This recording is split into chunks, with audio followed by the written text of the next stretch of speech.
ಎಲ್ಲರಿಗೂ ನಮಸ್ಕಾರ. Curious minds Kannada YouTube ಚಾನೆಲ್ಗೆ ಸ್ವಾಗತ. ನಾನು ನಿಮ್ಮ ಸೈನ್ಸ್ ಫೆಸಿಲಿಟೇಟರ್ ಪೂಜಾ. ಈ ವಿಡಿಯೋದಲ್ಲಿ ನಾವು 8ನೇ ತರಗತಿಯ ಮೊದಲನೇ ಅಧ್ಯಾಯ ವಿಜ್ಞಾನದ ಸಂಶೋಧಕ ಜಗತ್ತನ್ನು ಅನ್ವೇಷಿಸುವುದು ಈ ಪಾಠದ ವಿವರಣೆಯನ್ನ ನೋಡ್ತಾ ಹೋಗೋಣ. ಈ ಪಾಠದಲ್ಲಿ ಆಕ್ಚುಲಿ ನೀವು ಇಡೀ ವರ್ಷದಲ್ಲಿ 8ನೇ ತರಗತಿಯಲ್ಲಿ ಏನೇನು ಕಲಿತೀರಾ ಅನ್ನೋದರ ಒಂದು ಚಿಕ್ಕ ಚಿಕ್ಕ ಟಾಪಿಕ್ಸ್ ಅನ್ನ ಕೊಟ್ಟಿದ್ದಾರೆ. ಅಂದ್ರೆ ಏನು ಎಕ್ಸ್ಪ್ಲನೇಷನ್ ಮಾಡಿಲ್ಲ, ಯಾವ ಟಾಪಿಕ್ ಅನ್ನ ಕಲಿತೀರಾ ಅನ್ನೋದನ್ನ ಇಲ್ಲಿ ಕೊಟ್ಟಿದ್ದಾರೆ. ಸೊ ಮೊದಲನೇದಾಗಿ ಕ್ವೆಶನ್ ಮೂಲಕ ನಿಮ್ಮ 8th ಸ್ಟ್ಯಾಂಡರ್ಡ್ ಅಲ್ಲಿ ಪ್ರತಿ ಚಾಪ್ಟರ್ ಕೂಡ ಸ್ಟಾರ್ಟ್ ಆಗ್ತಾ ಹೋಗುತ್ತೆ. ನಿಮಗೆ ಕೆಲವೊಂದು ಕ್ವೆಶನ್ಸ್ ಅನ್ನ ಕೇಳಿದ್ದಾರೆ. ಆ ಕ್ವೆಶನ್ಸ್ ಬಗ್ಗೆ ಏನ್ ಆನ್ಸರ್ ಇರಬಹುದು ಅಂತ ನೀವೇ ಕಂಡುಹಿಡಿಯಿರಿ ಅಂತ ಕೂಡ ಅಲ್ಲಿ ಕೊಟ್ಟಿದ್ದಾರೆ. ಆಮೇಲೆ ಅದ್ರ ಬಗ್ಗೆ ಎಕ್ಸ್ಪ್ಲನೇಷನ್ ಕೂಡ ಆಮೇಲೆ ಕೊಟ್ಟಿದ್ದಾರೆ. ಸೊ ಮೊದಲನೇದು ವಿಜ್ಞಾನದ ಶೋಧನಾತ್ಮಕ ಪ್ರಪಂಚದ ಅನ್ವೇಷಣೆ. ಮೊದಲನೇ ಪ್ರಶ್ನೆ ಏನ್ ಗೊತ್ತಾ? ಪೂರಿಯ ಪ್ರಶ್ನೆ. ಅಂದ್ರೆ ನೀವು ತಿಂತಿರಲ್ವ ಪೂರಿ ದಿನಾಗ್ಲೂ ಮನೆಯಲ್ಲಿ, ಯಾವಾಗ್ಲೂ ಆ ಪೂರಿಯ ಒಂದು ಪ್ರಶ್ನೆಯಿಂದ ಸ್ಟಾರ್ಟ್. ಪೂರಿಯ ಎರಡು ಬದಿಗಳ ನಡುವಿನ ವ್ಯತ್ಯಾಸ ನಿಮಗೆ ತಿಳಿದಿದೆಯೇ? ಅಂದ್ರೆ ಒಂದ್ ಕಡೆ ತುಂಬಾ ತೆಳ್ಳಗಿರುತ್ತೆ, ಇನ್ನೊಂದ್ ಕಡೆ ಏನಾಗಿರುತ್ತೆ, ದಪ್ಪ ಇರುತ್ತೆ, ಹೌದಲ್ವಾ? ಸೊ ಅದ್ ಯಾಕೆ ಹಾಗಾಗುತ್ತೆ ಅನ್ನೋ ಕ್ವೆಶನ್ ಕೂಡ ಕೊಟ್ಟಿದ್ದಾರೆ. ಅದು ಮೇ ಬಿ ತಾಪಮಾನ ಅಂದ್ರೆ ಟೆಂಪರೇಚರ್ ಡಿಫರೆನ್ಸ್ ಇರಬಹುದು, ಅಥವಾ ಹಿಟ್ಟಿನ ಡಿಫರೆನ್ಸ್ ಇರಬಹುದು ಅಂತ ಹೇಳ್ಬಹುದು. ನೆಕ್ಸ್ಟ್ ಮರಳು ಮತ್ತು ನಕ್ಷತ್ರ ಅಂತ ಕೊಟ್ಟಿದ್ದಾರೆ. ಅಂದ್ರೆ ನಾವು ನೋಡೋದಾದ್ರೆ ನಮ್ಮ ಜಗತ್ತಲ್ಲಿ ಮರಳಿನ ಒಂದು ಕಣಗಳ ಸಂಖ್ಯೆ ಜಾಸ್ತಿ ಇದೆಯೋ ಅಥವಾ ನಕ್ಷತ್ರಗಳ ಸಂಖ್ಯೆ ಜಾಸ್ತಿ ಇದೆಯೋ ಅಂತ ಕಂಪೇರ್ ಮಾಡ್ತೀವಿ ಅನ್ನೋದಾದ್ರೆ ಎರಡನ್ನೂ ಕೂಡ ನಾವು ಎಣಿಸೋದಕ್ಕೆ ಆಗಲ್ಲ. ಸೊ ಅದ್ರ ಬಗ್ಗೆ ಒಂದು ಕ್ವೆಶನ್ ಇದೆ. ಆಮೇಲೆ ಪ್ರಕೃತಿಯ ವೈವಿಧ್ಯತೆ ಅಂದ್ರೆ ನಮ್ಮ ಸುತ್ತಮುತ್ತ ನೋಡೋದಾದ್ರೆ ನಾವು ಸಾಕಷ್ಟು ಬೇರೆ ಬೇರೆ ಆಕಾರದ ಎಲೆಗಳನ್ನ ನೋಡ್ತೀವಿ, ಹಾಗೆ ಕೀಟಗಳನ್ನ ನೋಡ್ತೀವಿ, ಪ್ರಾಣಿ ಪಕ್ಷಿ ಪ್ರತಿಯೊಂದು ಕೂಡ ಒಂದಕ್ಕಿಂತ ಒಂದು ವಿಭಿನ್ನವಾಗಿ ಇರೋದನ್ನ ನಾವು ಕಾಣಬಹುದು. ಸೊ ಈ ಒಂದು ಪ್ರಶ್ನೆಗಳ ಮೂಲಕ ಒಂದು ಪಾಠ ಸ್ಟಾರ್ಟ್ ಆಗುತ್ತೆ. ಹಾಗೆ ನೋಡ್ತಾ ಹೋದ್ರೆ ವಿಜ್ಞಾನದ ಜಗತ್ತಿನೊಳಗೆ ಕುತೂಹಲದೊಂದಿಗೆ ನಮ್ಮ ಪಯಣ 8ನೇ ತರಗತಿಯಲ್ಲಿಯೂ ಮುಂದುವರಿಯುತ್ತದೆ. ಅಂದ್ರೆ 6ನೇ ಕ್ಲಾಸು ಮತ್ತೆ 7ನೇ ಕ್ಲಾಸಲ್ಲೂ ಕೂಡ ವಿಜ್ಞಾನದ ಪಠ್ಯಪುಸ್ತಕದ ಹೆಸರು ಕುತೂಹಲ, ಕ್ಯೂರಿಯಾಸಿಟಿ. ಅಂದ್ರೆ ಅದೇ ಒಂದು ಕುತೂಹಲದ ಒಂದು ಏನು ಕಾನ್ಸೆಪ್ಟ್ ಅನ್ನ ಇಟ್ಕೊಂಡು 8ನೇ ಕ್ಲಾಸಿನ ಲೆಸನ್ಸ್ ಅನ್ನು ಕೂಡ ನಾವಿಲ್ಲಿ ನೋಡ್ತಾ ಹೋಗ್ತೀವಿ. ಇದುವರೆಗೂ ನಮಗೆ ದಾರಿ ತೋರಿದ ಸಾಹಸ ಮತ್ತು ಅನ್ವೇಷಣೆಗಳ ಉತ್ಸುಕತೆ ಅಂದ್ರೆ ಸಾಕಷ್ಟು ಪ್ರಶ್ನೆಗಳನ್ನ ಹಾಗೆ ಆಕ್ಟಿವಿಟಿಗಳನ್ನ ಇಟ್ಕೊಂಡು ಇಲ್ಲಿ ನಾವು ಮುಂದೆ ಹೋಗ್ತಾ ಹೋದ್ವಿ ಅಲ್ವಾ, ಅನ್ವೇಷಣೆಯನ್ನ ಮಾಡ್ತಾ ಹೋದ್ವಿ. ಮನೋಭಾವಗಳನ್ನು ಮುಂದುವರಿಸಿಕೊಂಡು ಬಂದಿದ್ದೇವೆಂದುಕೊಳ್ಳುತ್ತೇವೆ. ನಮ್ಮ ಸುತ್ತಲಿನ ಜಗತ್ತಿನ ಕುರಿತಂತೆ ಏಕೆ ಮತ್ತು ಹೇಗೆ ಎಂಬ ಅಚ್ಚರಿಯೊಂದಿಗಿನ ಸರಳವಾದ ಪ್ರಶ್ನೆಗಳೊಂದಿಗೆ ವಿಜ್ಞಾನವು ಹೇಗೆ ಆರಂಭವಾಗುತ್ತದೆ ಎಂಬುದನ್ನು ನಾವು 6ನೇ ತರಗತಿಯಲ್ಲಿ ಕಂಡುಕೊಂಡಿದ್ದೇವೆ. ಸೊ 6ನೇ ಕ್ಲಾಸಲ್ಲಿ ಹೇಗಿತ್ತು ನಿಮ್ಮ ಪಾಠಗಳೆಲ್ಲ ಅಂತ ಅಂದ್ರೆ ಹೇಗೆ ಮತ್ತೆ ಯಾಕೆ ಹೀಗಾಗುತ್ತೆ ಅನ್ನೋದನ್ನೇ ಏನ್ ಮಾಡ್ತಾ ಹೋದ್ರಿ ನೀವು ನೋಡ್ತಾ ಹೋದ್ರಿ, ಹೌದಲ್ವಾ? ಅಂದ್ರೆ ಯಾಕೆ ಹೇಗೆ ಅನ್ನೋ ಕ್ವೆಶನ್ಸ್ ಅಲ್ಲಿ ಜಾಸ್ತಿ ಇತ್ತು. ಪ್ರತಿಯೊಂದು ಉತ್ತರವು ಹೊಸ ಪ್ರಶ್ನೆಗಳನ್ನು ಹುಟ್ಟಿಸುತ್ತದೆ ಮತ್ತು ಅವು ಅನ್ವೇಷಣೆಯ ಅಕ್ಷಾಂಶದಂತೆ ನಮ್ಮ ಆಲೋಚನೆಗಳು ನಿಧಾನವಾಗಿ ಬದಲಾಗುತ್ತವೆ. ಹೀಗೆ ವಿಜ್ಞಾನವು ಯಾವಾಗಲೂ ವಿಕಸಿತಗೊಳ್ಳುತ್ತಲೇ ಇರುತ್ತದೆ ಎಂದು ನಾವು 7ನೇ ತರಗತಿಯಲ್ಲಿ ಕಲಿತ್ವಿ. ಸೊ 7th ಸ್ಟ್ಯಾಂಡರ್ಡ್ ಏನ್ ಕಲಿತ್ವಿ? ಯಾವುದೋ ಒಂದು ಉತ್ತರ ಸಿಕ್ತು ನಿಮ್ಗೆ, ಯಾಕೆ ಅಂತ ಒಂದು ಕ್ವೆಶನ್ ಕೇಳಿದ್ರೆ ಏನೋ ಒಂದು ಉತ್ತರ ಸಿಕ್ತು. ಆ ಉತ್ತರಕ್ಕೂ ಕೂಡ ಏನಾಗ್ತಾ ಹೋಗ್ತಾ ಇತ್ತು, ಸಾಕಷ್ಟು ಪ್ರಶ್ನೆಗಳು ಹೊಸದಾಗಿ ಹುಟ್ಟುತ್ತಾ ಹೋದವು. ಸೊ ಆ ಪ್ರಶ್ನೆಗಳಿಗೆ ಉತ್ತರವನ್ನ ನೀವು ಹುಡುಕ್ತಾ ಹೋಗಿ ಒಂದು ನಿರ್ದಿಷ್ಟವಾದಂತಹ ಒಂದು ರಿಸಲ್ಟ್ ಅನ್ನ ನೀವು ತಗೊಳ್ತಾ ಹೋದ್ರಿ. ಸೊ ಇದರರ್ಥ ಏನು? ವಿಜ್ಞಾನ ಯಾವುದೋ ಒಂದಕ್ಕೆ ಮಾತ್ರ ಸೀಮಿತ ಅಲ್ಲ, ಅದು ಕಂಟಿನ್ಯೂಸ್. ಅಂದ್ರೆ ಯಾವಾಗ್ಲೂ ವಿಕಸಿತ ಆಗ್ತಾನೆ ಇರುತ್ತೆ. ಏನಾದ್ರೂ ಒಂದು ಅನ್ವೇಷಣೆ ಆಗ್ಲಿ ಉತ್ತರ ಆಗ್ಲಿ ಸಿಗ್ತಾನೆ ಇರುತ್ತೆ ಅನ್ನೋದನ್ನ ನಾವು 7ನೇ ಕ್ಲಾಸಲ್ಲಿ ತಿಳ್ಕೊಳ್ತೀವಿ. ನಾವೀಗ 8ನೇ ತರಗತಿಯಲ್ಲಿ ವಿಜ್ಞಾನದ ಅನ್ವೇಷಣಾ ಜಗತ್ತಿನೊಳಗೆ ಮುಂದಡಿ ಇಡುತ್ತಿದ್ದೇವೆ. ಸೊ ಇಲ್ಲಿ ಹೊಸದಾಗಿ ಆಕ್ಟಿವಿಟೀಸ್ ಮತ್ತೆ ಹೊಸದಾದಂತಹ ಟಾಪಿಕ್ಸ್ ಅನ್ನ ನಾವಿಲ್ಲಿ ಏನ್ ಮಾಡ್ತೀವಿ, ತಿಳ್ಕೊಳ್ತಾ ಹೋಗ್ತೀವಿ. ಇಲ್ಲಿ ವಿಜ್ಞಾನ ಮತ್ತು ವಿಕಸನಗಳೆರಡೂ ಜೊತೆಯಾಗಿ ವಿಜ್ಞಾನವು ಹೇಗೆ ಕಾರ್ಯನಿರ್ವಹಿಸುತ್ತದೆ ಎಂಬುದರ ಹೃದಯವನ್ನು ರೂಪಿಸುತ್ತದೆ. ಸೊ 6ನೇ ಕ್ಲಾಸಲ್ಲಿ ಏನ್ ಕಲಿತ್ರಿ, 7ನೇ ಕ್ಲಾಸಲ್ಲಿ ಏನ್ ಕಲಿತ್ರಿ, ಅವೆರಡನ್ನೂ ಕೂಡ ಕಂಬೈನ್ ಮಾಡಿ ಏನ್ ಮಾಡ್ತಾ ಹೋಗ್ತೀವಿ, ನಾವು 8ನೇ ಕ್ಲಾಸಲ್ಲಿ ಕಲಿತಾ ಹೋಗ್ತೀವಿ. ನೀವು ಹೊಸ ತತ್ವಗಳನ್ನು ಕೊಲೆಯಬೇಕೆಂದು ಮಾತ್ರ ನಮ್ಮ ಬಯಕೆಯಲ್ಲ, ಬದಲಾಗಿ ನೀವು ಹೊಸ ತತ್ವಗಳನ್ನು ಹೇಗೆ ಕಂಡುಹಿಡಿಯಬೇಕು ಎಂಬುದನ್ನು ಕೊಲೆಯಬೇಕೆಂದು ನಮ್ಮ ಅಪೇಕ್ಷೆ. ಸೊ ಹೊಸದಾಗಿರೋ ಏನೋ ಒಂದು ತತ್ವ ಇದೆ, ಆಲ್ರೆಡಿ ಕೊಟ್ಟಿರೋದನ್ನ ಕಂಡುಹಿಡಿಯೋದು ಮಾತ್ರ ಅಲ್ಲ, ಅದನ್ನ ತಿಳ್ಕೊಳ್ಳೋದು ಮಾತ್ರ ಇದರ ಉದ್ದೇಶ ಅಲ್ಲ. ನೀವೇ ಹೊಸ ಹೊಸ ತತ್ವಗಳನ್ನಾಗ್ಲಿ ಅಥವಾ ಸ್ಟೇಟ್ಮೆಂಟ್ಸ್ ಆಗ್ಲಿ ಅಥವಾ ಬೇರೆ ಎಕ್ಸ್ಪೆರಿಮೆಂಟ್ಸ್ ಆಗ್ಲಿ ರಿಸಲ್ಟ್ ಅನ್ನಾಗ್ಲಿ ಕಂಡುಹಿಡಿಲಿ ಅನ್ನೋದು ಇದರ ಉದ್ದೇಶ ಆಗಿದೆ. ವಿಜ್ಞಾನದಲ್ಲಿ ಅನ್ವೇಷಣೆ ಎಂದರೆ ಏನನ್ನಾದರೂ ನೋಡಿ ಸರಳ ಪ್ರಶ್ನೆಗಳನ್ನು ಕೇಳುವುದಕ್ಕಿಂತಲೂ ಹೆಚ್ಚಿನ ವ್ಯಾಪ್ತಿ ಉಳ್ಳದ್ದು. ಅಂದ್ರೆ ವಿಜ್ಞಾನ ಅಂದಿದ ತಕ್ಷಣ ಯಾವುದೋ ಒಂದು ಕ್ವೆಶನ್ ಕೇಳ್ತೀವಿ, ಅದಕ್ಕೆ ಆನ್ಸರ್ ಕಂಡುಹಿಡಿಯೋದು ಅಷ್ಟೇ ಅಲ್ಲ. ಈಗ ನೀವು ಹೆಚ್ಚು ಗಹನವಾದ ಪ್ರಶ್ನೆಗಳನ್ನು ಕೇಳಬಹುದು. ಅಂದ್ರೆ ತುಂಬಾ ಡೀಪರ್ ಕ್ವೆಶನ್ಸ್ ಅನ್ನ ನೀವು ಕೇಳಬಹುದು. ಮತ್ತು ಆ ಪ್ರಶ್ನೆಗಳಿಗೆ ಉತ್ತರಗಳನ್ನು ಕಂಡುಕೊಳ್ಳಲು ನೀವು ಸರಳ ಪ್ರಯೋಗಗಳನ್ನು ವಿನ್ಯಾಸಗೊಳಿಸಬಹುದು. ಅದಷ್ಟೇ ಅಲ್ಲದೆ ಆನ್ಸರ್ನ ಕಂಡುಹಿಡಿಬೇಕು ಅಂದ್ರೆ ಒಂದು ಆಕ್ಟಿವಿಟಿ ಮಾಡಬೇಕು, ಹೌದಲ್ವಾ? ಆ ಆಕ್ಟಿವಿಟಿಯನ್ನು ಕೂಡ ನೀವೇ ವಿನ್ಯಾಸ ಮಾಡ್ಕೊಳ್ಬಹುದು ಅಂತ ಇದರಲ್ಲಿ ಇರೋದು.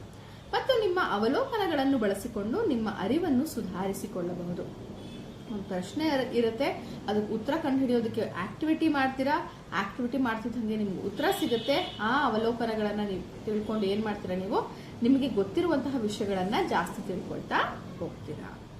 ಹಾಗೆ ಪ್ರಶ್ನೆಗಳನ್ನು ಆರಂಭ ಬಿಂದುಗಳಾಗಿ ಬಳಸಿಕೊಂಡು ಎಚ್ಚರಿಕೆಯಿಂದ ಗಮನ ವಹಿಸುವುದು ಹೇಗೆ, ಆಲೋಚನಾ ಪೂರ್ವಕವಾಗಿ ಪ್ರಯೋಗ ಮಾಡುವುದು ಹೇಗೆ ಮತ್ತು ನಾವು ನೋಡಿದ್ದನ್ನ ಸ್ಪಷ್ಟವಾಗಿ ವಿವರಿಸುವುದು ಹೇಗೆ ಎನ್ನುವುದನ್ನು ನಾವು ಹಂತ ಹಂತವಾಗಿ ಕಲಿತೀವಿ. ಸೊ ಪ್ರಶ್ನೆಯನ್ನ ಇಟ್ಕೊಂಡು ಹೇಗೆ ಪ್ರಯೋಗವನ್ನ ಸ್ಟಾರ್ಟ್ ಮಾಡಬೇಕು, ಹೇಗೆ ನಮ್ಮ ಸುತ್ತಮುತ್ತ ಇರುವಂತಹ ಎನ್ವಿರಾನ್ಮೆಂಟ್ ಅಂದ್ರೆ ನೇಚರ್ ಅನ್ನ ಹೇಗೆ ನಾವು ಗಮನಿಸಬೇಕು, ಹೇಗೆ ಅದಕ್ಕೆ ಪ್ರಯೋಗಗಳನ್ನ ಸಿದ್ಧಪಡಿಸಬಹುದು ಅನ್ನೋದನ್ನ ನಾವಿಲ್ಲಿ ಹಂತ ಹಂತವಾಗಿ ಅಂದ್ರೆ ಸ್ಟೆಪ್ ಬೈ ಸ್ಟೆಪ್ ಏನ್ ಮಾಡ್ತೀವಿ, ಕಲಿತೀವಿ.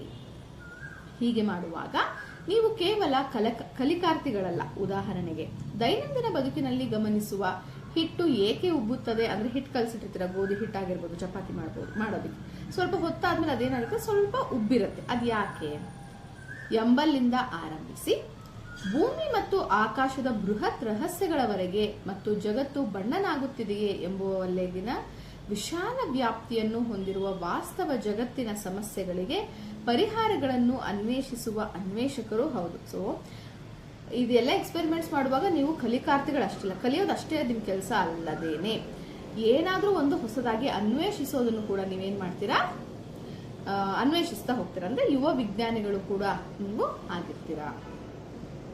ನಮ್ಮ ಅನ್ವೇಷಣೆಯ ಸಾಹಸಭರಿತ ಪಯಣವು ನಮಗೆ ಗೋಚರಿಸುವ ಚಿಕ್ಕ ಸೂಕ್ಷ್ಮ ಜೀವಿಗಳಿಂದ ಆರಂಭಿಸಿ ಗ್ರಹದವರೆಗೂ ಅಂದ್ರೆ ನಾವು ನಿರೀಕ್ಷಿಸಲಾಗದ ವಿಶಾಲ ವ್ಯಾಪ್ತಿಯ ಸವಾಲುಗಳವರೆಗೆ ನಮ್ಮನ್ನ ಕೊಂಡೊಯ್ಯುತ್ತದೆ. ಅಂದ್ರೆ ನಮಗೆ ಕಣ್ಣಿಗೆ ಕಾಣಿಸದೇ ಇರುವಂತಹ ಸಾಕಷ್ಟು ಸೂಕ್ಷ್ಮ ಜೀವಿಗಳಷ್ಟೇ ಅಲ್ಲದೇನೆ ನಮ್ಮ ಭೂಮಿಯಿಂದ ಆಚೆ ಇರುವ ಜಗತ್ತನ್ನು ಕೂಡ ನಾವೇನ್ ಮಾಡ್ತೀವಿ, ಕಂಡುಕೊಳ್ತಾ ಹೋಗ್ತೀವಿ. ನಾವು ಒಂದು ಹನಿ ನೀರಿನಲ್ಲಿ ಚಿಕ್ಕ ವಸ್ತುವನ್ನು ಪರೀಕ್ಷಿಸುವುದರ ಮೂಲಕ ಪ್ರಾರಂಭಿಸಲಿದ್ದೇವೆ. ಸೊ ಒಂದು ಚಿಕ್ಕ ಡ್ರಾಪ್ ಆಫ್ ವಾಟರ್ ಇಂದ ಏನಿರುತ್ತೆ ಅದರೊಳಗಡೆ ಅನ್ನೋದ್ರ ಮೂಲಕ ಸ್ಟಾರ್ಟ್ ಮಾಡಿ ಬರೀ ಕಣ್ಣಿಗೆ ಕಾಣದಿರುವ ನಮ್ಮ ದಿನ ಆಳವಾದ ಸಂಬಂಧ ಹೊಂದಿರುವ ಸೂಕ್ಷ್ಮ ಜೀವಿಗಳ ಸೂಕ್ಷ್ಮ ಜಗತ್ತೊಂದನ್ನ ಅನಾವರಣಗೊಳಿಸಲಿದ್ದೇವೆ. ಅದು 2ನೇ ಪಾಠನೇ, ತುಂಬಾ ಚೆನ್ನಾಗಿದೆ. ತುಂಬಾ ಆಕ್ಟಿವಿಟೀಸ್ ಕೊಟ್ಟಿದ್ದಾರೆ ಅಲ್ಲಿ. ಮೈಕ್ರೋಸ್ಕೋಪ್ ಇದ್ರೆ ಖಂಡಿತವಾಗೂ ನೀವು ನಿಮ್ಮ ಶಾಲೆಯಲ್ಲಿ ಅದೆಲ್ಲವನ್ನ ನೋಡಬಹುದು. ಸೊ ತುಂಬಾ ಇಂಟ್ರೆಸ್ಟಿಂಗ್ ಆಗಿದೆ. ಆ ಟಾಪಿಕ್ ಅನ್ನು ಕೂಡ ನಾವು ಕವರ್ ಮಾಡ್ತೀವಿ, ಅದು ಮುಂದಿನ ಚಾಪ್ಟರ್ ಅಲ್ಲಿ. ಇವುಗಳಲ್ಲಿ ಕೆಲವು ನಮಗೆ ಆಹಾರವನ್ನು ಜೀರ್ಣಿಸಿಕೊಳ್ಳಲು ಮತ್ತು ಅಥವಾ ಔಷಧಿಗಳನ್ನು ಉತ್ಪಾದಿಸಲು ಸಹಾಯ ಮಾಡುವ ಅಗೋಚರ ಸಹಾಯಕರಾದರೆ, ಇನ್ನೂ ಕೆಲವು ಹಾನಿಕಾರಕವಾಗಿದ್ದು ಸೋಂಕುಗಳನ್ನು ಉಂಟು ಮಾಡಬಲ್ಲವು. ಸೂಕ್ಷ್ಮ ಜೀವಿಗಳು ಕೆಲವೊಂದಿಷ್ಟು ನಮಗೆ ಹೆಲ್ಪ್ಫುಲ್ ಕೂಡ ಹೌದು, ಅಂದ್ರೆ ದಿನನಿತ್ಯದ ಕೆಲಸಗಳಲ್ಲಿ ಸಾಕಷ್ಟು ನಮಗೆ ಸಹಾಯವನ್ನ ಮಾಡುತ್ತವೆ. ಅದರ ಜೊತೆಗೆ ಸಾಕಷ್ಟು ಸೂಕ್ಷ್ಮ ಜೀವಿಗಳು ಏನ್ ಮಾಡುತ್ತೆ, ನಮಗೆ ರೋಗಗಳನ್ನ ಹರಡುತ್ತೆ. ಬೆಸ್ಟ್ ಎಕ್ಸಾಂಪಲ್ ಅಂದ್ರೆ ಕರೋನಾ. ಆದರೆ ನಮ್ಮ ದೇಹ ಆರೋಗ್ಯವಾಗಿರಲು ಏನು ಬೇಕು, ನಮ್ಮ ದೇಹ ನಾವು ಯಾವಾಗಲೂ ಆರೋಗ್ಯವಾಗಿರ್ಬೇಕು, ಹೆಲ್ದಿ ಆಗಿರ್ಬೇಕು ಅಂದ್ರೆ ಏನ್ ಬೇಕು, ನಮಗೆ ಆಹಾರ ಬೇಕು, ಹೌದಲ್ಲ? ಎಂತೆಂತ ಆಹಾರವನ್ನು ತಿನ್ಬೇಕಾ? ಇಲ್ಲ, ಪೌಷ್ಟಿಕವಾದಂತಹ ಆಹಾರವನ್ನು ನಾವು ತಿನ್ಬೇಕು. ಈ ಸೋಂಕುಗಳ ವಿರುದ್ಧ ನಾವು ಹೇಗೆ ಹೋರಾಡುತ್ತೇವೆ ಅಂದ್ರೆ, ನಮ್ಗೆ ಯಾವ್ದು ಕಾಯಿಲೆ ಬರಬಾರ್ದು ಅಂತಂದ್ರೆ ಅದನ್ನ ನಾವು ಹೇಗೆ ಹೋರಾಡ್ತೀವಿ ಅದ್ರ ವಿರುದ್ಧ? ಪೌಷ್ಟಿಕ ಆಹಾರ, ವ್ಯಾಯಾಮ, ಔಷಧಗಳು ಮತ್ತು ಲಸಿಕೆಗಳು ನಮ್ಮನ್ನು ಆರೋಗ್ಯವಾಗಿಡಲು ಮತ್ತು ಸೋಂಕುಗಳ ವಿರುದ್ಧ ಹೋರಾಡಲು ಹೇಗೆ ಸಹಾಯ ಮಾಡುತ್ತವೆ ಎಂಬುದನ್ನು ನಾವು ಕಂಡುಕೊಳ್ತೇವೆ. ಅಂದ್ರೆ ಆಹಾರದ ಬಗ್ಗೆ, ನಮ್ಮ ಹೆಲ್ತ್ ಬಗ್ಗೆ, ಆರೋಗ್ಯದ ಬಗ್ಗೆ ಕೂಡ ನಾವು ಒಂದು ಚಾಪ್ಟರ್ ಅಲ್ಲಿ ಕಲಿತಾ ಹೋಗ್ತೀವಿ. ಆದರೆ ಅದು ಕೇವಲ ಆರಂಭ. ಇಂದಿನ ಜಗತ್ತಿನಲ್ಲಿ ವಿಜ್ಞಾನವು ನಮ್ಮ ಜೀವನವನ್ನು ಸುಧಾರಿಸುವಲ್ಲಿ ಪ್ರಮುಖ ಪಾತ್ರ ವಹಿಸುತ್ತದೆ. ಸೊ ನಾವು ಈ ಆಹಾರದ ಬಗ್ಗೆ ತಿಳ್ಕೊಳ್ತೀವಿ ಅಂದ್ವಲ್ಲ, ಅದೆಲ್ಲ ಒಂದು ಸ್ಟಾರ್ಟಿಂಗ್ ಅಷ್ಟೇ. ಸೊ ಸಾಕಷ್ಟು ವಿಷಯಗಳನ್ನ ನಾವಿಲ್ಲಿ ತಿಳಿತಾ ಹೋಗ್ತೀವಿ. ಉದಾಹರಣೆಗೆ, ನಮ್ಮ ಜೀವನವನ್ನು ಸುಲಭಗೊಳಿಸಲು ನಾವು ವಿದ್ಯುತ್ ಪ್ರವಾಹವನ್ನು ಹಲವು ರೀತಿಯಲ್ಲಿ ಬಳಸುತ್ತೇವೆ. ಸೊ ಎಲೆಕ್ಟ್ರಿಕ್ ಸರ್ಕ್ಯೂಟ್ ಅನ್ನ ನಮ್ಮನ್ನು ಬೆಚ್ಚಗಿಡಲು ನಾವು ವಿದ್ಯುತ್ ಪ್ರವಾಹದ ಉಷ್ಣ ಪರಿಣಾಮವನ್ನು ಅವಲಂಬಿಸುತ್ತೇವೆ. ಕಾಂತೀಯ ಪರಿಣಾಮವು ಮೋಟಾರುಗಳು ಚಲಿಸಲು ಮತ್ತು ಯಂತ್ರಗಳು ಕಾರ್ಯನಿರ್ವಹಿಸಲು ಸಹಾಯ ಮಾಡುತ್ತವೆ. ಸೊ ನೀವು ರೂಮ್ ಹೀಟರ್ ನ ಕೇಳಿರ್ತೀರಲ್ಲ, ಚಿತ್ರದಲ್ಲೂ ಕೂಡ ಇದೆ. ಅದನ್ನ ರೂಮ್ ಬೆಚ್ಚಗಿರ್ಬೇಕು ಅಥವಾ ನೀವು ಬೆಚ್ಚಗಿರ್ಬೇಕು ಅಂದ್ರೆ ಅದನ್ನ ಬಳಸ್ತೀರಾ. ಅದಕ್ಕೆ ಎಲೆಕ್ಟ್ರಿಸಿಟಿ ಅವಶ್ಯಕತೆ ಇದೆ, ಅಂದ್ರೆ ವಿದ್ಯುತ್ತಿನ ಅವಶ್ಯಕತೆ ಇದೆ. ಹಾಗೇನೆ ಇಲ್ಲಿ ಐರನ್ ಬಾಕ್ಸ್ ಕೊಟ್ಟಿದ್ದೀನಿ. ಸೊ ಅದ್ರೊಳಗಡೆನೂ ಕೂಡ ಏನಾಗಿರುತ್ತೆ, ಮ್ಯಾಗ್ನೆಟಿಕ್ ಅಂದ್ರೆ ಕಾಂತೀಯ ಪರಿಣಾಮದಿಂದ ಅದು ವರ್ಕ್ ಆಗುತ್ತೆ.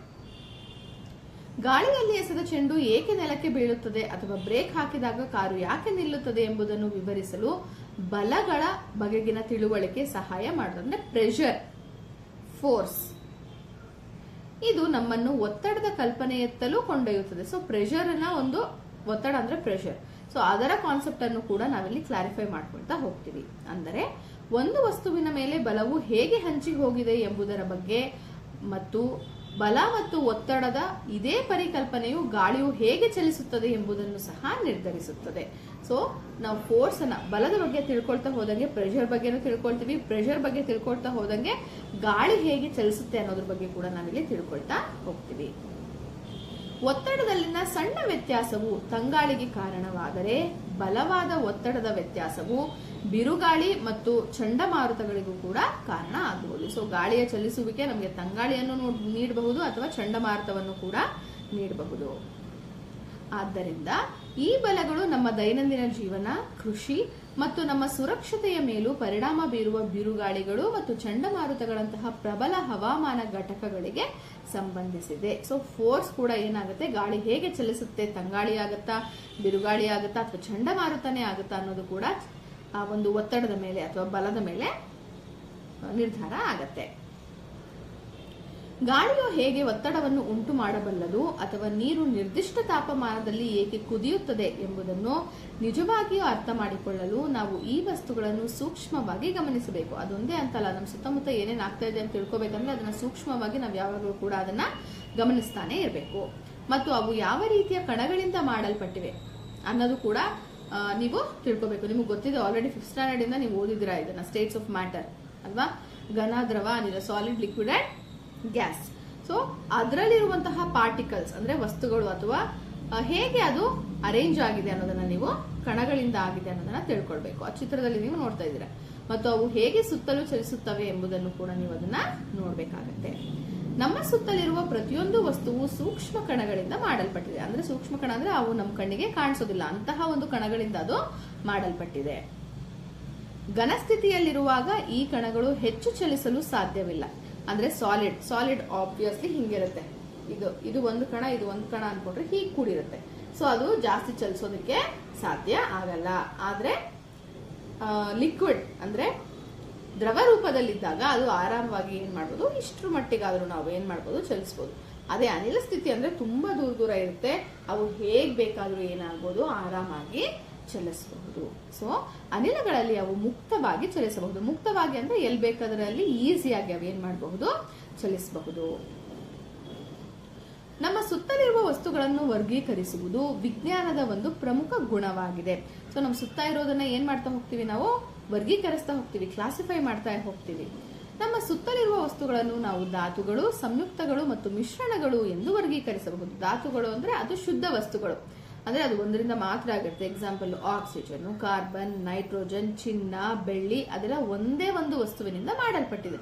ಸಂಯುಕ್ತ ಅಂತ ಅಂದ್ರೆ ಒಂದು ಅಥವಾ ಹೆಚ್ಚು ಧಾತುವನ್ನ ಕೂಡಿಸ್ಕೊಂಡು ಆಗೋದು. ಅಂದ್ರೆ ಇವಾಗ ನೋಡಿ, ಕಾರ್ಬನ್, ಆಕ್ಸಿಜನ್ ಎರಡು ಸೇರಿದ್ರೆ ಏನಾಗುತ್ತೆ, ಕಾರ್ಬನ್ ಡೈಆಕ್ಸೈಡ್ ಆಗುತ್ತೆ, ಹೌದಲ್ವಾ. ಸೊ ಎರಡಕ್ಕಿಂತ ಹೆಚ್ಚು ಧಾತುಗಳು ಒಟ್ಟಿಗೆ ಸೇರೋದನ್ನ ನಾವು ಸಂಯುಕ್ತ ಅಂತ ಕರಿತೀವಿ. ಅಂದ್ರೆ ಅದು ಕೆಮಿಕಲಿ ಅದೇನಾಗಿರ್ಬೇಕು, ಒಂದಾಗಿರ್ಬೇಕು. ಮಿಶ್ರಣ ಅಂತ ಅಂದ್ರೆ ಏನು, ಒಂದು ಅಥವಾ ಎರಡು ವಸ್ತು ಒಂದಾಗಿರುತ್ತೆ, ಆದ್ರೆ ಅದನ್ನ ನಾವು ಈಸಿಯಾಗಿ ಬೇರ್ಪಡಿಸಬಹುದು. ಫಾರ್ ಎಕ್ಸಾಂಪಲ್, ನೀರ್ ತಗೋತೀನಿ, ಅದು ಒಂದು ಅಂಶ ಅಲ್ವಾ, ಅದಕ್ಕೆ ಉಪ್ಪನ್ನ ಬೆರೆಸ್ತೇನೆ, ಸರಿನಾ. ಉಪ್ಪು ಮತ್ತು ನೀರನ್ನ ಒಂದು ಮಾಡಿದಾಗ ಏನಾಯ್ತು, ಅದು ಮಿಶ್ರಣ ಆಯ್ತು ಅಲ್ವಾ, ಮಿಕ್ಸ್ಚರ್ ಆಯ್ತು. ಅದನ್ನೇ ನಾವು ನೀರನ್ನ ಕುದಿಸಿದಾಗ ಏನಾಗುತ್ತೆ, ಉಪ್ಪು ತಳಭಾಗದಲ್ಲಿ ಉಳ್ಕೊಳ್ಳುತ್ತೆ, ನೀರು ಆವಿಯಾಗುತ್ತೆ. ಭೌತಿಕವಾಗಿ ನಾನು ಏನ್ ಮಾಡಿದೆ, ಅದು ಎರಡನ್ನು ಸೆಪರೇಟ್ ಮಾಡಿದೆ. ಅಂತಹ ವಸ್ತುಗಳನ್ನ ನಾವೇನಂತ ಕರಿತೀವಿ, ಮಿಶ್ರಣಗಳು ಅಂತ ಕರಿತಾ ಹೋಗ್ತೀವಿ. ಕಣಗಳು ಹೇಗೆ ಸಂಯೋಗಗೊಳ್ಳುತ್ತವೆ ಅಥವಾ ಮಿಶ್ರಣಗೊಳ್ಳುತ್ತವೆ ಎಂದು ನಾವು ತಿಳಿದ ಮೇಲೆ ದ್ರಾವಣಗಳನ್ನು ನಾವು ಅರ್ಥ ಮಾಡಿಕೊಳ್ಳಬಹುದು. ಉದಾಹರಣೆಗೆ, ಚಹಾವನ್ನು ಸಿಹಿಗೊಳಿಸಲು ಸಕ್ಕರೆಯು ಅದರಲ್ಲಿ ಹೇಗೆ ವಿಲೀನಗೊಳ್ಳುತ್ತದೆ. ನಿಮಗೆ ಗೊತ್ತು, ಏನಾದ್ರೂ ಒಂದು ಸ್ವೀಟ್ ಆಗ್ಬೇಕು ಅಂತ ಅಂದ್ರೆ ಸಕ್ಕರೆಯನ್ನ ಹಾಕಿದಾಗ ಅದು ಮಿಕ್ಸ್ ಆಗುತ್ತೆ ಅಂತ. ಆ ಮಿಕ್ಸ್ ಆಗಿದ್ದ ಸಕ್ಕರೆ ಎಲ್ಲಿ ಹೋಗುತ್ತೆ, ನೀವ್ ಹೇಳ್ತೀರಾ ಮ್ಯಾಮ್ ಟೀ ಒಳಗಡೆ ಹೋಗುತ್ತೆ. ಟೀ ಒಳಗಡೆ ಎಲ್ಲಿ ಜಾಗ ಇದೆ ಅಂತ ಹೋಗುತ್ತೆ, ನೀರಲ್ಲಿ ಆಗುತ್ತೆ, ನೀರ್ ಒಳಗಡೆ ಎಲ್ಲಿ ಜಾಗ ಇದೆ ಅಂತ ಹೋಗುತ್ತೆ, ಹೌದಲ್ವಾ. ಇದು ಒಂದು ಇಂಟ್ರೆಸ್ಟಿಂಗ್ ಟಾಪಿಕ್. ಕಣಗಳು ಮತ್ತು ಮಿಶ್ರಣಗಳ ಪ್ರಪಂಚದ ನಂತರ ನಾವು ಬೆಳಕಿನ ಪ್ರಪಂಚದತ್ತ ಚಲಿಸುತ್ತೇವೆ. ಸೊ ಈ ಮಿಶ್ರಣ, ಧಾತು, ಸಂಯುಕ್ತ ಅದೆಲ್ಲ ತಿಳ್ಕೊಂಡ್ಮೇಲೆ ಲೈಟ್ ಬಗ್ಗೆ ಅಂದ್ರೆ ಬೆಳಕಿನ ಬಗ್ಗೆ ನಾವು ಹೆಚ್ಚು ತಿಳ್ಕೊಳ್ತಾ ಹೋಗ್ತೀವಿ. ಬೆಳಕಿನ ಕಿರಣಗಳು ಸಮತಲ ಮತ್ತು ವಕ್ರ ದರ್ಪಣಗಳಿಂದ ಹೇಗೆ ಪ್ರತಿಫಲನಗೊಳ್ಳುತ್ತವೆ ಮತ್ತು ಮಸೂರಗಳ ಮೂಲಕ ಹಾದು ಹೋದಾಗ ಹೇಗೆ ಬಾಗುತ್ತವೆ ಮತ್ತು ನಮ್ಮ ಸುತ್ತಲಿರುವ ಅನೇಕ ವಸ್ತುಗಳ ಕಾರ್ಯನಿರ್ವಹಣೆಯನ್ನು ಅರ್ಥ ಮಾಡಿಕೊಳ್ಳಲು ನಮಗೆ ಹೇಗೆ ಸಹಾಯ ಮಾಡುತ್ತವೆ ಎಂಬುದನ್ನು ಈ ಅಧ್ಯಯನದಲ್ಲಿ ನಾವು ತಿಳ್ಕೊಳ್ತಾ ಹೋಗ್ತೀವಿ. ಅಂದ್ರೆ ಸಮತಲ ದರ್ಪಣ ಅಂದ್ರೆ ಏನು, ಹಾಗೆ ಪ್ರತಿಫಲನ ಅಂದ್ರೆ ಏನು, ವಕ್ರೀಭವನ ಅಂದ್ರೆ ಏನು ಅನ್ನೋ ಕಾನ್ಸೆಪ್ಟ್ಸ್ ಅನ್ನು ನಾವು ಕ್ಲಿಯರ್ ಮಾಡ್ಕೊಳ್ತಾ ಹೋಗ್ತೀವಿ. ಹೊಳೆಯುತ್ತಿರುವ ಲೋಹದ ಚಮಚದಲ್ಲಿ ನಾವು ಪ್ರತಿಬಿಂಬವೊಂದನ್ನು ನೋಡಿದಾಗ ಅಲ್ಲಿ ಏನಾಗುತ್ತದೆ ಅಥವಾ ಸೂಕ್ಷ್ಮ ಕಣಗಳು ನಮ್ಮಲ್ಲಿ ಅನೇಕರಿಗೆ ಸ್ಪಷ್ಟವಾಗಿ ನೋಡಲು ಹೇಗೆ ಸಹಾಯ ಮಾಡುತ್ತವೆ ಅನ್ನೋದನ್ನು ಕೂಡ ನಾವು ಬೆಳಕಿನ ಬಾಗುವಿಕೆ ಅನ್ನೋದ್ರ ಮೂಲಕ ತಿಳ್ಕೊಳ್ತಾ ಹೋಗಬಹುದು.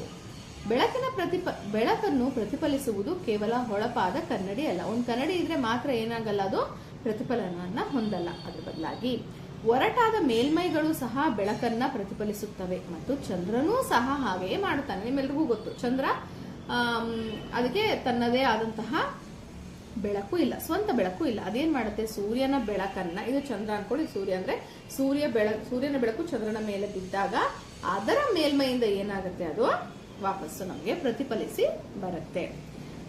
ಭೂಮಿ, ಚಂದ್ರ ಮತ್ತು ಸೂರ್ಯನ ಸಾಪೇಕ್ಷ ಸ್ಥಾನಗಳನ್ನು ಅವಲಂಬಿಸಿ ಪ್ರತಿ ರಾತ್ರಿ ಚಂದ್ರನ ಸ್ವಲ್ಪ ಭಿನ್ನ ಭಾಗವು ಪ್ರಕಾಶಿತವಾಗುತ್ತದೆ. ಅಂದ್ರೆ ಅದು ಎಲ್ಲಿರುತ್ತೆ, ಯಾವ ಸ್ಥಾನದಲ್ಲಿರುತ್ತೆ. ಯಾಕಂದ್ರೆ ನಿಮ್ಗೆ ಗೊತ್ತಿರೋ ಹಾಗೇನೆ ಚಂದ್ರ ಭೂಮಿ ಸುತ್ತಾ ಇರುತ್ತೆ, ಭೂಮಿ ಸೂರ್ಯನ ಸುತ್ತಾ ಇರುತ್ತೆ. ಸೊ ಯಾವ ಭಾಗ ಸೂರ್ಯನಿಗೆ ಎದುರಾಗುತ್ತೋ ಆ ಭಾಗ ಏನಾಗುತ್ತಾ ಹೋಗುತ್ತೆ, ನಮ್ಗೆ ಕಾಣಿಸ್ತಾ ಹೋಗುತ್ತೆ. ಸೊ ಆ ಚಿತ್ರದಲ್ಲಿ ಕೂಡ ನೀವು ನೋಡಬಹುದು. ಇದು ಆಕಾಶದಲ್ಲಿ ನಾವು ನೋಡುವ ಚಂದ್ರನ ಸುಂದರ ಹಂತಗಳಿಗೆ ಕಾರಣವಾಗಿದೆ. ಚಂದ್ರನ ಹಂತಗಳ ಆವರ್ತನಾ ಚಕ್ರವನ್ನು ವೀಕ್ಷಿಸುವುದರಿಂದ ಮಾನವರಿಗೆ ಮೊದಲ ಪಂಚಾಂಗ ಅಥವಾ ಕ್ಯಾಲೆಂಡರ್ಗಳನ್ನು ರೂಪಿಸಲು ಸಾಧ್ಯವಾಯಿತು. ಈ ಚಂದ್ರನ ಚಲನೆಯಿಂದ ಏನಾಯ್ತು, ಕ್ಯಾಲೆಂಡರ್ ರೂಪಿಸೋದಕ್ಕೆ ಸಾಧ್ಯ ಆಯಿತು. ಸೂರ್ಯೋದಯ, ಸೂರ್ಯಾಸ್ತ ಮತ್ತು ಚಂದ್ರನ ಚಲನೆಯ ಚಕ್ರಗಳ ಎಚ್ಚರಿಕೆಯ ಅವಲೋಕನಗಳನ್ನು ಸಂಯೋಜಿಸುವ ಮೂಲಕ ವಿವಿಧ ಪಂಚಾಂಗ ಅಥವಾ ಕ್ಯಾಲೆಂಡರ್ಗಳು ಅಸ್ತಿತ್ವಕ್ಕೆ ಬಂತು. ಭೂಮಿಯ ಮೇಲಿನ ನಮ್ಮ ದಿನಚರಿಗಳನ್ನು ನಿರ್ಧರಿಸಲು ಕ್ಯಾಲೆಂಡರ್ಗಳು ನಮ್ಮ ಗ್ರಹದಿಂದಾಚಿನ ದೂರದ ಕಾಯಗಳ ಚಲನೆಗಳಿಗೂ ಸಂಬಂಧಿಸುವುದೇ ಎಂದು ತುಂಬಾ ಆಶ್ಚರ್ಯ, ಹೌದಲ್ವಾ? ನಾವು ದಿನ ಬಳಸುವಂತಹ ಕ್ಯಾಲೆಂಡರು ನಮ್ಮಿಂದ ಸಾವಿರಾರು ಕಿಲೋಮೀಟರ್ ದೂರ ಇರುವಂತಹ ಒಂದು ಗ್ರಹಗಳ ಮೇಲೆ ಸೀಮಿತ ಆಗಿದೆ ಅನ್ನೋದು ಕೂಡ ಒಂದು ಆಶ್ಚರ್ಯ. ಆದರೆ ಕೇವಲ ಕ್ಯಾಲೆಂಡರ್ಗಳು ಅಥವಾ ಸೂರ್ಯ ಮತ್ತು ಚಂದ್ರನ ಚಲನೆಗಳೇ ಪರಸ್ಪರ ಸಂಪರ್ಕಗೊಂಡಿವೆ ಅಷ್ಟಲ್ಲ. ಇಲ್ಲಿ ಭೂಮಿಯ ಮೇಲೆ ಜೀವಂತ ಜೀವಿಗಳು ಮತ್ತು ಅವುಗಳ ಪರಿಸರದ ನಡುವೆ ಅದ್ಭುತ ಸಂಕೀರ್ಣ ಸಂಬಂಧಗಳ ನಮೂನೆ ಇದೆ. ಪ್ರತಿಯೊಂದು ಜೀವಿಯು ಅತಿ ಚಿಕ್ಕ ಕೀಟದಿಂದ ಹಿಡಿದು ಅತಿ ದೊಡ್ಡ ತಿಮಿಂಗಿಲದವರೆಗೆ, ಹುಲ್ಲಿನ ಎಲೆಗಳಿಂದ ಹಿಡಿದು ಎತ್ತರದ ಮರಗಳವರೆಗೆ ಅವುಗಳ ಸುತ್ತಲಿನ ಗಾಳಿ, ನೀರು, ಸೂರ್ಯನ ಬೆಳಕು ಮತ್ತು ಇತರ ಜೀವಿಗಳನ್ನು ಅವಲಂಬಿಸಿದೆ ಮತ್ತು ಅವುಗಳನ್ನು ಪ್ರತಿಕ್ರಿಯಿಸುತ್ತವೆ. ಹೌದಲ್ವಾ? ನಾವೆಲ್ಲರೂ ಕೂಡ ಅಷ್ಟೇ ಒಂದಕ್ಕೊಂದು ಡಿಪೆಂಡೆಂಟ್ ಆಗೇ ಇದ್ದೀವಿ.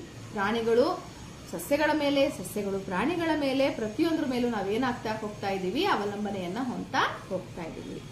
ಇದು ನಮ್ಮ ಗ್ರಹದಲ್ಲಿ ಜೀವನವನ್ನು ಪೋಷಿಸುವ ಪರಿಸರ ವ್ಯವಸ್ಥೆಯನ್ನು ರೂಪಿಸುತ್ತೆ. ಪ್ರಮುಖವಾಗಿ ಭೂಮಿಯು ಸೂರ್ಯನಿಂದ ಪರಿಪೂರ್ಣ ಎನಿಸುವಷ್ಟು ದೂರದಲ್ಲಿದೆ. ಅಂದ್ರೆ ಕರೆಕ್ಟ್ ಆಗಿ ಅದೇನಾಗಿದೆ, ಇಷ್ಟೇ ಒಂದು ದೂರದಲ್ಲಿ ಇರಬೇಕು ಅನ್ನುವಷ್ಟು ದೂರದಲ್ಲಿದೆ. ಅಂದ್ರೆ ಇಲ್ಲಿ ನೀರು ದ್ರವ ರೂಪದಲ್ಲಿ ಉಳಿಯುತ್ತದೆ. ಸೂರ್ಯ ಎಷ್ಟು ದೂರ ಇದ್ದಾನೆ ಅಂದ್ರೆ ನೀರು ಕರಗಿ ಆವಿಯಾಗಲ್ಲ, ನೀರು ದ್ರವದ ರೂಪದಲ್ಲೇ ಉಳಿಯುತ್ತೆ. ಹಾಗಂತ ತುಂಬಾ ದೂರನೂ ಇಲ್ಲ. ತುಂಬಾ ದೂರ ಇದ್ರೆ ಏನಾಗ್ತಾ ಇತ್ತು, ಟೆಂಪರೇಚರ್ ಡೌನ್ ಆಗ್ತಾ ಇತ್ತು, ನೀರು ಮಂಜುಗಡ್ಡೆಯಾಗಿ ಕನ್ವರ್ಟ್ ಆಗೋಗ್ತಾ ಇತ್ತು. ಕರೆಕ್ಟ್ ಅಲ್ವಾ? ಸೊ ಇಲ್ಲಿ ತುಂಬಾ ಹತ್ರನೂ ಅಲ್ಲ, ತುಂಬಾ ದೂರನೂ ಅಲ್ಲ, ಸ್ಪಷ್ಟವಾಗಿ ಪರಿಪೂರ್ಣ ಎನ್ನುವಷ್ಟು, ಅಂದ್ರೆ ನಮಗೆ ಬೇಕಾಗುವಷ್ಟು ದೂರದಲ್ಲಿ ಸೂರ್ಯ ಇದ್ದಾನೆ. ಆದರೆ ಗ್ರಹದಲ್ಲಿನ ಮಾನವ ಚಟುವಟಿಕೆಗಳು ಭೂಮಿಯ ಉಷ್ಣಾಂಶದಲ್ಲಿ ಸಣ್ಣ ಬದಲಾವಣೆಗಳನ್ನು ಉಂಟು ಮಾಡಬಹುದು. ಹವಾಮಾನ ಮಾದರಿಗಳನ್ನು ಹಾಳುಗೆಡವಿ ಅಪಾಯಕಾರಿ ಪರಿಣಾಮಗಳಿಗೆ ಕಾರಣವಾಗಬಹುದು. ಹೌದು, ನೇಚರ್ ಏನು ತುಂಬಾ ಚೆನ್ನಾಗಿದೆ, ಆದ್ರೆ ಅದನ್ನ ಹಾಳು ಮಾಡ್ತಾ ಇರೋರು ಯಾರು? ನಾವು ಮನುಷ್ಯರು. ಸೊ ತುಂಬಾ ಪೊಲ್ಯೂಷನ್ ಇಂದ, ಮಾಲಿನ್ಯದಿಂದ, ನೀರಿನ ಮಾಲಿನ್ಯ, ವಾಯು ಮಾಲಿನ್ಯ, ಪ್ರತಿಯೊಂದರ ಮಾಲಿನ್ಯದಿಂದ ಏನಾಗ್ತಾ ಇದೆ, ನಮ್ಮ ಪರಿಸರ ಹಾಳಾಗ್ತಾ ಇದೆ. ಸಮಸ್ಯೆಯ ಮತ್ತು ಯಾವುದೇ ಸಂಭವನೀಯ ಪರಿಹಾರದ ಹೃದಯ ಭಾಗದಲ್ಲಿ ನಾವೇ ಇದ್ದೇವೆ. ಭೂಮಿಯ ಹವಾಮಾನದ ಮೇಲೆ ಪರಿಣಾಮ ಬೀರುವವರು ಕೂಡ ನಾವೇ, ಹೌದಲ್ವಾ? ಯಾವ್ದಾದ್ರು ಸಮಸ್ಯೆ ಉಂಟಾಗುತ್ತೆ ಅಂದ್ರೆ ಅದಕ್ಕೆ ನಾವೇ ಕಾರಣ. ಆ ಸಮಸ್ಯೆಗೆ ಏನಾದ್ರೂ ಪರಿಹಾರ ಇದೆ ಅಂದ್ರೆ ಅದನ್ನ ಕಂಡುಕೊಳ್ಬೇಕಾದರೂ ಕೂಡ ನಾವೇ. ಸೊ ಪ್ರಮುಖವಾಗಿ ಈ ಭೂಮಿ ಮೇಲೆ ಏನೇ ಆದ್ರೂ ಅದಕ್ಕೆ ಮೂಲ ಕಾರಣನೇ ಮನುಷ್ಯರು. ಆದರೆ ಈ ಬದಲಾವಣೆಗಳನ್ನು ಅರ್ಥ ಮಾಡಿಕೊಳ್ಳಲು ಮತ್ತು ನಮ್ಮ ಆಯ್ಕೆಗಳಿಗೆ ಮಾರ್ಗದರ್ಶನ ಪಡೆಯಲು ವಿಜ್ಞಾನವನ್ನು ಬಳಸಬಹುದು. ವಿಜ್ಞಾನಿಗಳಂತೆ ಯೋಚಿಸಲು ನಮಗೆ ಸಹಾಯ ಮಾಡಲು ನಾವು ಮೊದಲ ಪುಟದಲ್ಲಿ ಕೇಳಿದ ಪ್ರಶ್ನೆಗೆ ಮರಳಿ ಹೋಗೋಣ. ಸೊ ಫಸ್ಟ್ ಏನ್ ಕೇಳಿದ್ರು, ಪೂರಿಯ ಒಂದು ಬದಿ ಇನ್ನೊಂದಕ್ಕಿಂತ ತೆಳ್ಳಗಿರುತ್ತೆ, ಯಾಕೆ? ನೋಡೋಣ ಬನ್ನಿ. ಮೊದಲನೆಯದಾಗಿ, ವಿಜ್ಞಾನವು ಎಲ್ಲೆಡೆ ಎಂಬುದನ್ನು ನೆನಪಿಡಿ. ಸೊ ಎಲ್ಲಾ ಕಡೆ ಇದೆ. ನಿಮ್ಮ ಮನೆಯಲ್ಲಿರುವ ಅಡುಗೆ ಮನೆಯಲ್ಲೂ ಕೂಡ ಏನಿದೆ? ವಿಜ್ಞಾನ ಇದೆ. ಸರಳ ಪ್ರಯೋಗಗಳನ್ನು ಮಾಡಲು ನಿಮಗೆ ಅಷ್ಟೊಂದು ಪ್ರಯೋಗಾಲಯದ ಅವಶ್ಯಕತೆ ಖಂಡಿತ ಇಲ್ಲ. ನಿಮ್ಮ ಮನೆಯ ಅಡುಗೆ ಮನೆಯೂ ಸಹ ಗಮನಿಸಲು ಮತ್ತು ಪರೀಕ್ಷಿಸಲು ಅದ್ಭುತ ಸ್ಥಳ. ನಿಮಗೆ ಪ್ರಾರಂಭಿಸಲು ಬೇಕಾಗಿರುವುದರಿಂದ ಕುತೂಹಲದಿಂದ, ಎಚ್ಚರಿಕೆ, ಅವಲೋಕನಗಳಿಂದ ಪ್ರಾರಂಭಿಸಿ. ಸೊ ನೀವು ಫಸ್ಟ್ ಸ್ಟಾರ್ಟಿಂಗ್ ಮಾಡ್ತಾ ಇರೋದ್ರಿಂದ ಏನ್ ಮಾಡ್ಬೇಕು, ಒಂದು ಏನು ಆನ್ಸರ್ ಕಂಡು ಹಿಡಿಬೇಕು ಅಂತ ಅಂದ್ರೆ ಒಂದು ಕ್ಯೂರಿಯಾಸಿಟಿಯನ್ನ ಇಟ್ಕೊಂಡು ಅಲ್ಲಿಂದ ನೀವು ಸ್ಟಾರ್ಟ್ ಮಾಡಿ. ಒಂದು ವೇಳೆ ಹೀಗಾದರೆ ಏನಾಗ್ತಾ ಇತ್ತು, ಓಕೆ ಹೀಗಿದ್ರೆ ಏನಾಗ್ತಾ ಇತ್ತು, ಇದನ್ನ ಮಾಡಿದ್ರೆ ಏನಾಗುತ್ತೆ ಅನ್ನೋದು ಒಂದು ಕ್ಯೂರಿಯಾಸಿಟಿ ನಿಮ್ಮ ಮೈಂಡ್ ಅಲ್ಲಿ ಯಾವಾಗಲೂ ಸಹ ಇರಬೇಕು. ಬಿಸಿ ಎಣ್ಣೆಗೆ ಹಾಕಿದ ಪೂರಿ ಅಥವಾ ಭಟೂರವು ಹೇಗೆ ಉಬ್ಬುತ್ತದೆ? ನೀವು ಯಾವತ್ತಾದ್ರೂ ಗಮನಿಸಿದ್ರಾ? ಚಿತ್ರದಲ್ಲಿ ನೋಡ್ತಾ ಇದ್ದೀರಾ? ಅಥವಾ ನೇರವಾಗಿ ಜ್ವಾಲೆಯ ಮೇಲೆ ಇಟ್ಟ ಫುಲ್ಕ ಹೇಗೆ ಚಪಾತಿಯನ್ನ ಡೈರೆಕ್ಟ್ ಆಗಿ ನಾವು ಒಲೆ ಮೇಲೆ ಬೇಯಿಸಿದ್ರು ಕೂಡ ಏನಾಗುತ್ತೆ? ಅದು ಪಫಿ ಆಗುತ್ತೆ, ದಪ್ಪ ಆಗುತ್ತೆ. ಒಂದು ಬಲೂನಿನಂತೆ ಏಕೆ ಉಬ್ಬುತ್ತದೆ ಮತ್ತು ಅದರ ಒಂದು ಬದಿ ಇನ್ನೊಂದಕ್ಕಿಂತ ತೆಳ್ಳಗಿರುತ್ತದೆ, ಯಾಕೆ? ಇವು ವಿಜ್ಞಾನಿಗಳು ಕೇಳಬಹುದಾದ ಪ್ರಶ್ನೆ. ಅದನ್ನ ನೀವು ಕೂಡ ಕೇಳಬಹುದು, ಹೌದಲ್ವಾ? ವಿಜ್ಞಾನಿಗಳಂತೆ ನಾವು ಈ ಸರಳ ದೈನಂದಿನ ವಿದ್ಯಮಾನವನ್ನು ಅನ್ವೇಷಿಸುವುದು ಹೇಗೆ ಅಂತ ನೋಡೋಣ ಬನ್ನಿ. ಈ ಸಂದರ್ಭದಲ್ಲಿ ನಾವು ಲಟ್ಟಿಸಿದ ಹಿಟ್ಟಿನ ದಪ್ಪ ಮತ್ತು ಗಾತ್ರವನ್ನು ಬದಲಾಯಿಸ ಬಗ್ಗೆ ಯೋಚಿಸಬಹುದು. ತುಂಬಾ ತೆಳ್ಳಗುದ್ದಿದ್ರೆ ಅದು ಅಥವಾ ಉಬ್ಬುತ್ತಾ, ಅಥವಾ ತುಂಬಾ ಸ್ವಲ್ಪ ದಪ್ಪದಾಗಿದ್ರೆ ಉಬ್ಬುತ್ತಾ ಅನ್ನೋದನ್ನ ಟೆಸ್ಟ್ ಮಾಡಬಹುದು. ವಿಭಿನ್ನ ರೀತಿಯ ಹಿಟ್ಟನ್ನ ಬಳಸಬಹುದು. ಗೋಧಿ ಹಿಟ್ಟು, ಮೈದಾ ಹಿಟ್ಟು, ಅಕ್ಕಿ ಹಿಟ್ಟು, ಈ ತರ ಬೇರೆ ಬೇರೆ ಹಿಟ್ಟನ್ನ ಬಳಸಿ ಯಾವ್ದು ಉಪ್ಪುತ್ತೆ ಅಂತ ನೋಡಬಹುದು. ಆಮೇಲೆ ಪೂರಿನ ಕರಿತೀವಲ್ವಾ, ಅವಾಗ ಬಿಸಿ ಎಣ್ಣೆಯ ತಾಪವನ್ನು ಕೂಡ ಬದಲಾಯಿಸಬಹುದು. ಅಂದ್ರೆ ನೀವು ಗ್ಯಾಸ್ ಅನ್ನ ಸ್ಲಿಮ್ ಅಲ್ಲಿ ಸಣ್ಣ ಮಾಡಿ ಇಟ್ಕೋಬಹುದು, ಅಥವಾ ಜೋರು ಉರಿ ಇಟ್ಕೊಂಡು ಅದನ್ನ ಕರೆದು ನೋಡಬಹುದು. ಅಥವಾ ಲಟ್ಟಿಸಿದ ಹಿಟ್ಟನ್ನು ಎಣ್ಣೆಗೆ ಬಿಡುವ ವಿವಿಧ ರೀತಿಯಲ್ಲಿ ಚೇಂಜಸ್ ಅನ್ನ ಮಾಡ್ಕೊಳ್ಬಹುದು. ಇವಾಗ ಇದು ಪ್ಯಾನ್ ಅಂತಂದ್ರೆ ನೇರವಾಗಿ ಲಂಬವಾಗಿ ಬಿಟ್ಟು ನೋಡ್ಬೇಕು, ಅಥವಾ ಒಂದು ಬದಿಯಿಂದ ಸ್ಲೈಟ್ ಆಗಿ ಹಿಂಗೆ ಜಾರಿಸಿ ನೋಡ್ಬೇಕು, ನಿಧಾನಕ್ಕೆ ಬಿಡಬೇಕಾ ಬೇಗ ಬಿಡಬೇಕಾ ಅನ್ನೋದನ್ನು ಕೂಡ ನೀವು ನೋಡ್ಕೊಳ್ಬಹುದು. ಈ ಅಂಶಗಳನ್ನು ನಾವು ನಿಯಂತ್ರಿಸಬಹುದು ಎಂಬುದನ್ನು ಗಮನಿಸಿ. ಅಂದ್ರೆ ಇದಿಷ್ಟು ಅಂಶ ನಾವೇನ್ ಮಾಡಬಹುದು, ನಾವು ಕಂಟ್ರೋಲ್ ಮಾಡಬಹುದು. ಆದ್ದರಿಂದ ಅದು ಪೂರಿ ಉಬ್ಬುವುದಾಗಿರಲಿ ಅಥವಾ ಹುಣ್ಣಿಮೆಯ ನಂತರ ಚಂದ್ರನ ಪ್ರಕಾಶಮಾನವಾದ ಭಾಗವು ಕುಗ್ಗುವುದಾಗಿರಲಿ, ಚಿಕ್ಕದಾಗ್ತಾ ಹೋಗೋದೇ ಆಗಿರಲಿ, ನಿಮ್ಮ ಎಚ್ಚರಿಕೆಯ ಅವಲೋಕನಗಳು ವಿಜ್ಞಾನದ ಅನ್ವೇಷಣೆಯ ಜಗತ್ತಿನಲ್ಲಿ ನಿಮ್ಮ ಪಯಣಕ್ಕೆ ದಾರಿಯಾಗಿದೆ. ಪ್ರತಿಯೊಂದಕ್ಕೂ ನೀವು ಕ್ವೆಶನ್ಸ್ ಕೇಳ್ತಾ ಹೋದ್ರೆ ಏನಾಗ್ತಾ ಹೋಗುತ್ತೆ, ಪ್ರತಿಯೊಂದು ಕೂಡ ಉತ್ತರ ನಿಮಗೆ ಸಿಗ್ತಾ ಹೋಗುತ್ತೆ. ಸೊ ಈ ಪಾಠದಲ್ಲಿ ನಿಮಗೆ ಏನೇನೆಲ್ಲ ನೀವು ಮುಂದೆ ಕಲಿತೀರಾ ಅನ್ನೋದರ ಒಂದು ಚಿಕ್ಕ ಏನಂತ ಹೇಳ್ಬೋದು, ಜಿಸ್ಟ್ ಆಯ್ತಾ, ಚಿಕ್ಕದಾಗಿ ಕೆಲವೊಂದಿಷ್ಟು ನಿಮಗೆ ಎಕ್ಸ್ಪ್ಲೇನ್ ಮಾಡಿದ್ದಾರೆ. ನಿಮ್ಮೆಲ್ರಿಗೂ ಸಹ ಈ ಪಾಠ ಇಷ್ಟ ಆಗುತ್ತೆ ಅಂತ ಅಂದ್ಕೊಳ್ತೀನಿ. ಈ ಪಾಠದಲ್ಲಿ ಮುಂದಿನ ಪಾಠದಲ್ಲಿ ಇರೋದನ್ನೇ ಹೇಳಿದ್ದಾರೆ. ಸೊ ಡೋಂಟ್ ವರಿ, ಮುಂದಿನ ಪಾಠದಿಂದ ನಾವು ಆಕ್ಟಿವಿಟಿ ಮೂಲಕನೇ ಕಲಿತಾ ಹೋಗ್ತೀವಿ. ಪ್ರತಿಯೊಂದರ explanation, question answers, English medium ಅಲ್ಲಿ, ಕನ್ನಡ ಮೀಡಿಯಂ ಅಲ್ಲಿ ಆನ್ಸರ್ಸ್, ಕ್ವೆಶನ್ಸ್, ಪಾಠಗಳನ್ನು ಸಹ ನೀವು ನಮ್ಮ ಚಾನೆಲ್ ಅಲ್ಲಿ ನೋಡಬಹುದು. ಈ ವಿಡಿಯೋ ನಿಮಗೆ ಇಷ್ಟ ಆಗಿದೆ ಲೈಕ್ ಮಾಡಿ, ಶೇರ್ ಮಾಡಿ. ಹಾಗೆ ನೀವು ಇನ್ನೂ ನಮ್ಮ ಚಾನೆಲ್ ಅನ್ನು ಸಬ್ಸ್ಕ್ರೈಬ್ ಮಾಡ್ಕೊಂಡಿಲ್ಲ ಅಂತಂದ್ರೆ ದಯವಿಟ್ಟು ಸಬ್ಸ್ಕ್ರೈಬ್ ಮಾಡ್ಕೊಳ್ಳಿ ಅಂತ ಹೇಳ್ತಾ ಧನ್ಯವಾದಗಳು.